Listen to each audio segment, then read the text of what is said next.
This video is brought to you by Sporlan. Quality, integrity, and tradition.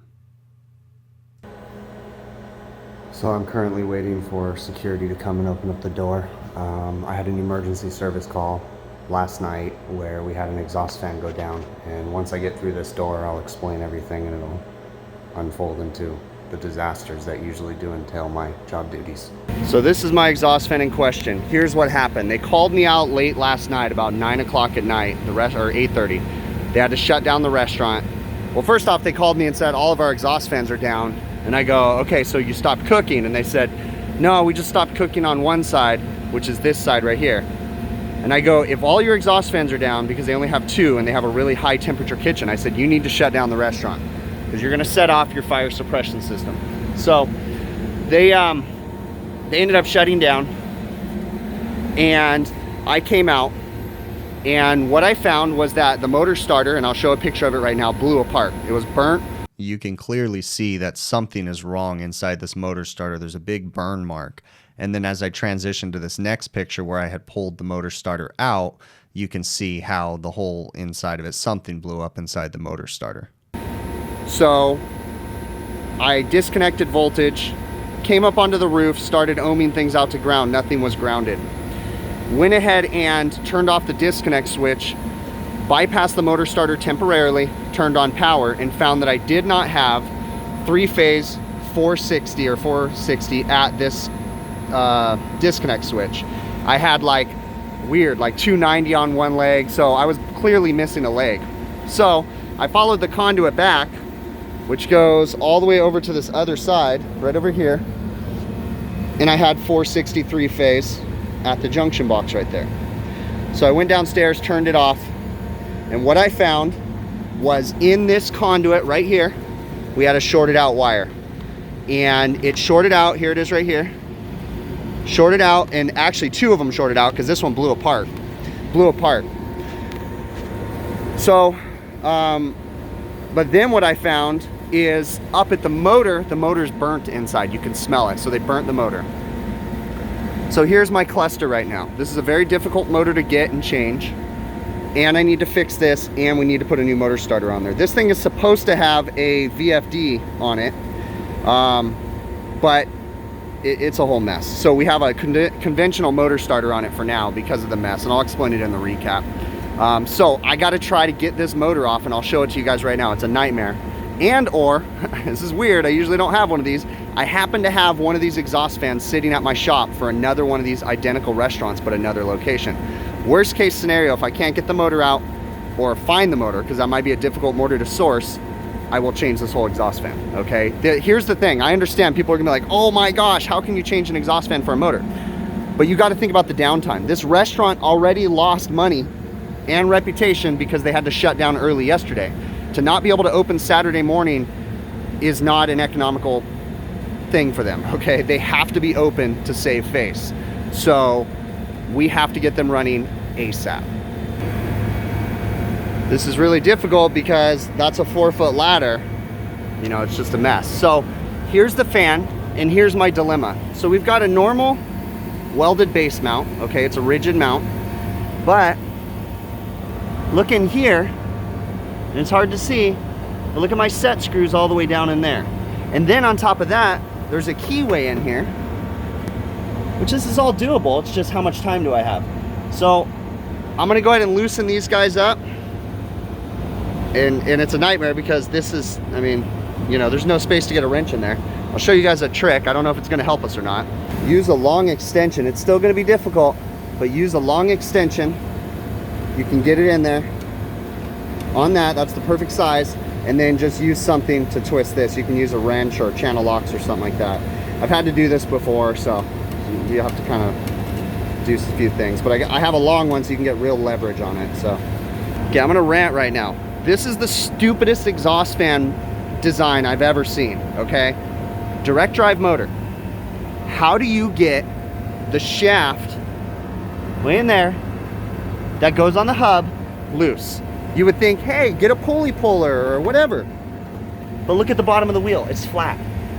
The only thing that I'm gonna try to do is to put a giant pry bar here and pry. But if you work on exhaust fans, you know you never want to pry on these wheels, because even though this is steel, it'll bend.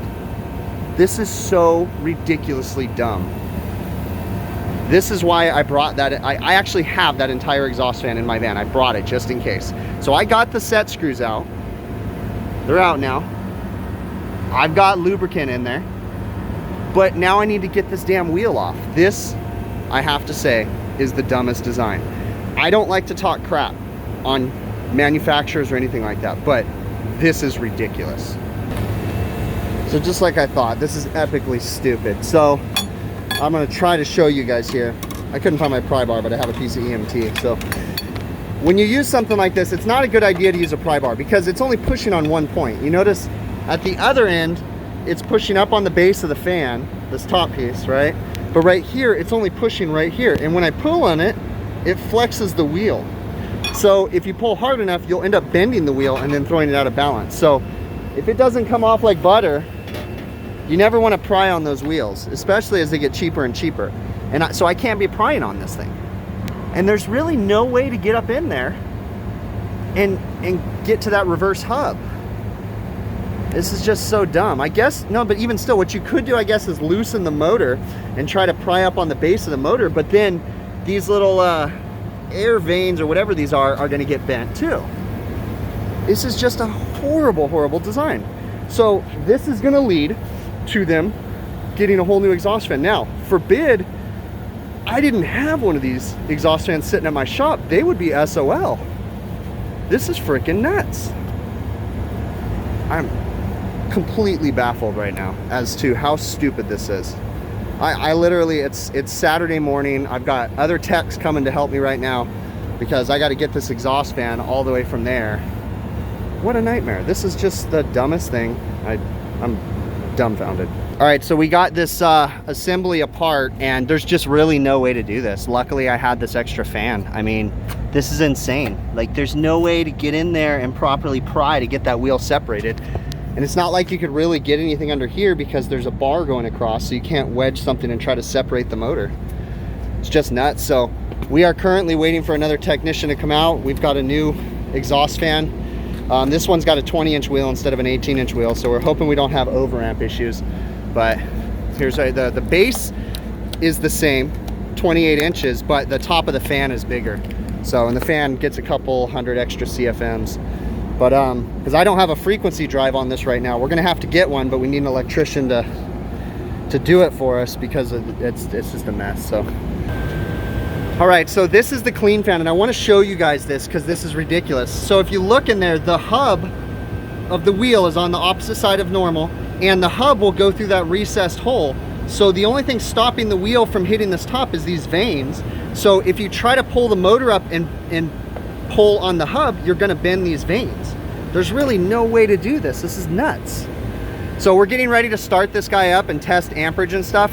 I'm just gonna double check these set screws and make sure they're tight. Before we energize, I verified that the factory had this wired, in fact, for 480, and they do. So electrical's correct. We're gonna go ahead and bump start this thing, check voltage, and go from there. So I started it up with just a motor starter and no drive, and it was overamping. So I had to put the drive in. I don't like the drive on the roof.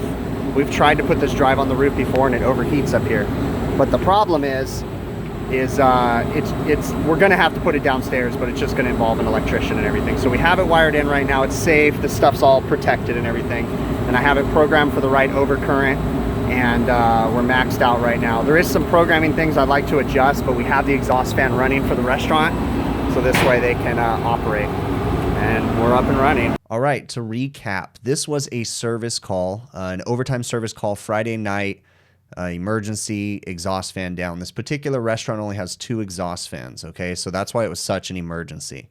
When this fan went down, the customer originally thought both fans were down, so I advised him over the phone, if both your fans are down, you need to shut down the restaurant.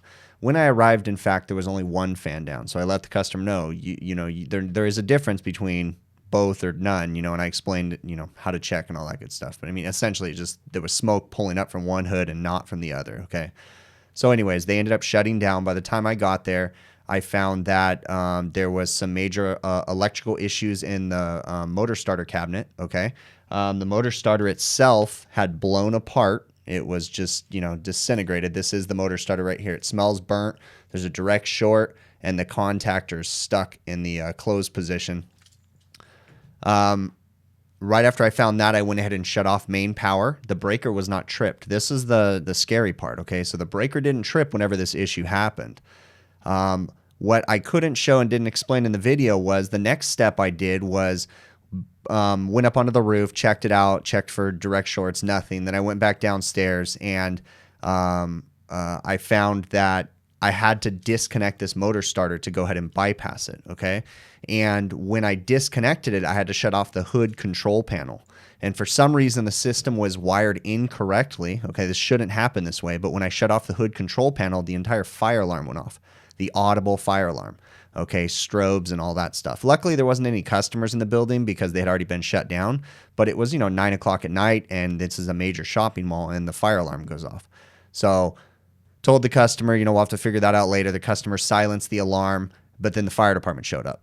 It's like, good grief, okay? Again, I didn't do anything wrong. All I did was shut off the power to the hood panel. I didn't shut off the power to the Ansel panel or anything like that, but even still, it shouldn't have set off the fire alarm for something like that. So this is a lesson to you guys. If you're ever working in hood panels, fire panels, anything like that, you want to call and put the system on test. Even though if they would have put the system on test, it still would have set off the audible fire alarm, but at least the fire department wouldn't have showed up, okay? But anyways, had to come back out the next morning because once I diagnosed everything, I knew what was going on. So my thoughts were that I was thinking I had the identical fan at my shop, and I didn't, okay? So I had to bring the entire fan with me because I had an idea that that motor was going to be very difficult to change. I usually don't like to talk crap on manufacturers, or, I try to keep my opinions about their equipment to myself, although I know sometimes some stuff slips through. This one, though, I was extremely frustrated. I think it's ridiculous that I couldn't just pull that motor out easily. Now, I have an idea because I am saving that entire package because the fan itself is still in good shape, the old one. So I do have an idea. I'm going to go to the hardware store, Home Depot, and they have these new airbags that you can pump up for like lifting up door sills and different things like that. Similar to the ones, if you've ever seen the locksmiths, how they pop open your doors now, they use like a little airbag. Well, they have something similar to that at the hardware store, Home Depot or Lowe's, I can't remember where. And I'm contemplating picking up 2 of those and putting them on each side of the wheel in between the fan and the wheel and seeing if I can push that wheel off evenly from each side. That's my thought. And if that's the case, then I'll keep those for another day and know how to do it. So I'll let you guys know if that works out. But I couldn't get that exhaust fan changed fast enough. I mean, the motor changed fast enough, even if I could get it off, okay? And my thought was, okay, we don't want any lost sales. Yes, that exhaust fan probably cost the customer a bunch of money, okay? But it was better for me to just get it up and running. So that's why I brought the fan with me. I called in 2 other guys, and we got the fan changed out. Now, when we started up the fan, we noticed that the unit was overamping, okay? I kind of had a hunch that was going to happen because the new fan had a 20-inch wheel. The old fan had an 18-inch wheel. But the motors were still the same. It was still a 3-horsepower motor with the same RLA on them. So I kind of knew that it was probably going to be an overamp issue. And unfortunately, because of the overamp issue, I had to install the VFD. The problem with installing the VFD was it is installed upstairs on the roof, and we have high temperatures right now, in excess of 100 degrees outside, so that VFD can overheat, of which I had a problem with that VFD 2.5 years ago when I installed that exhaust fan the first time. We put the VFD, and then we had an issue of a bunch of overheat alarms. So we disconnected it, and we're running that original fan off of just a typical motor starter, which was this one right here. So obviously the motor starter didn't catch the problem. It shorted out the motor. It was just a cluster F, which just kind of seems to be what I've been running into lately. It's just like, I knew this was going to be a headache when I walked into that door. But anyways, that's what my job title is just to make sure that I fix stuff. So we did it. We got them up and running. The customer, I think we got them running by 12:30, and I think they were supposed to open at 11. So an hour and a half after, but they only lost an hour and a half. So they were super stoked. We got the business back up and going. There's a lot of stuff that the customer needs to improve. This exhaust system is actually undersized. The ductwork is undersized. They run high static pressure. We need to get that motor starter moved back downstairs. There's all kinds of problems with this building, which just seems typical with every restaurant. But they are running. They are happy. I'm sure you guys have lots of questions. Feel free to email me at hvacrvideos@gmail.com, and I'll try to get to them. Do live streams Monday nights, work permitting, 5 p.m. Pacific time on my YouTube channel. And I'm sure I'll be talking about this video on this live stream. It's Sunday right now, so I'm sure I'll be talking about it tomorrow. So appreciate it. We'll catch you guys on the next one, okay?